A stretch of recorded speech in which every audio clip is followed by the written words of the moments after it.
Друзья, с вами снова Андрей, и мы продолжаем изучать русский язык по коротким рассказам. Сегодня я прочитаю вам рассказ о Японии, а точнее о том, насколько сложно иностранцу найти работу в Японии. Итак, поехали! Для меня Япония всегда была страной мечты, неким аниме-лендом, то есть как Диснейленд, только по-японски. К окончанию университета я неплохо говорил по-японски, и после нескольких попыток попал на оплачиваемую стажировку в Осакский университет. Учиться было интересно, страна мне нравилась. И чем больше я тут находился, тем больше понимал, что я не прочь задержаться в Японии еще на несколько лет. Но по условиям стажировки у меня был всего год. И если я хотел оставаться в Японии, мне требовалось за этот год найти работу и получить визу. В тот момент мне было абсолютно неясно, с чего начинать. Сначала я пытался, как в России, смотреть объявления на сайтах и отправлять туда свое резюме. Но мне везде отказывали. Также было непонятно, кем искать работу. Я по образованию востоковед, специалист по Японии. То есть я знаю японский язык, историю и культуру Японии. Но это именно то, что знает каждый японец.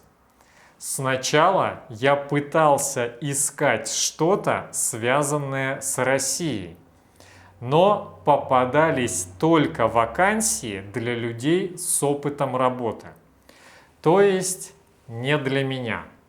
Вскоре я узнал, что при универе есть лекции, которые помогают трудоустроиться в Японии.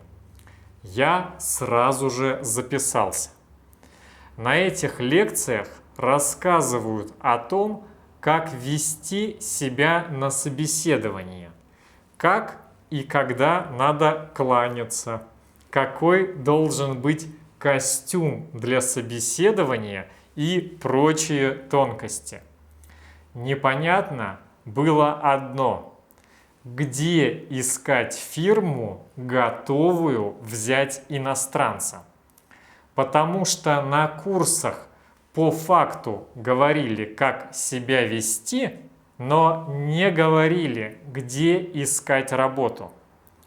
Однажды на лекции я заметил еще пару студентов-европейцев, молодого человека из Италии и девушку, кажется, из Нидерландов. Они тоже посещали эти курсы и искали работу. От них я узнал, что в Японии нет необходимости искать работу по профессии.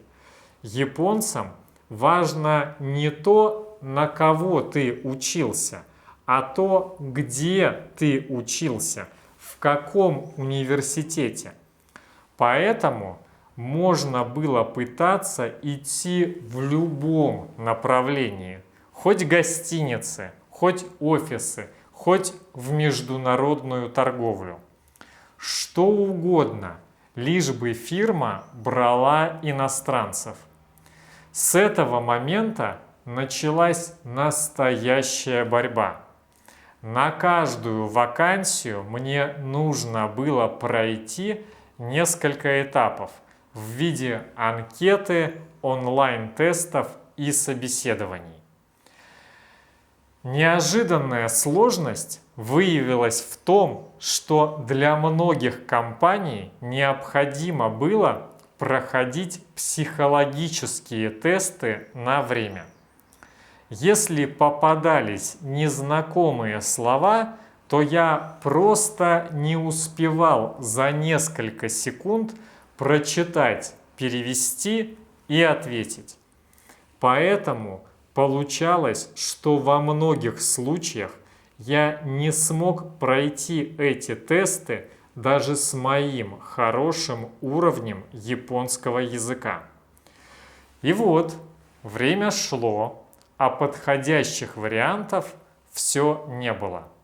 В мае, когда я уже начал отчаиваться, одна знакомая японка, которая училась год в Москве, рассказала о том, что есть специальное мероприятие по поиску работы для японцев, которые учились за границей. Возможно, там найдется что-то и для иностранцев. Особенность этого мероприятия в том, что можно всего за один день пройти собеседование сразу в нескольких фирмах, без всяких тестов. И я решил попробовать. Одновременно со мной собеседование проходила девушка-китаянка. В Японии групповые собеседования – это норма. Нам задавали одинаковые вопросы, и мы по очереди отвечали. А потом ее поблагодарили и отправили, а мне сказали остаться. И тут мне говорят: мы хотим пригласить тебя на работу в главный офис. Что скажешь? То есть меня решили взять сразу. Дело в том, что они хотели продвигать компанию на мировые рынки, так сказать, на глобальный уровень. Поэтому искали иностранцев с хорошим потенциалом. Как мне сказали, мой российский университет входил в десятку лучших по стране, а Осакский университет третий по рейтингу в Японии после Киотского и Токийского. Поэтому в их глазах у меня была просто блистательная гакуреки, история обучения. А еще я понравился им как человек. Так они мне сказали. Но формальности есть формальности. И второе собеседование тоже было. Пришел начальник отдела, двое из отдела кадров и еще пара человек, будущих коллег. Обычно второе собеседование проходит в офисе, но меня пригласили в ресторан. После долгих бесед и разговоров в конце мне подтвердили оффер и дали заветный контракт. Но на этом история не закончилась. Следующий этап был получение трудовой визы. Казалось бы, главный этап уже пройден, и виза – это только формальность, но не тут-то было.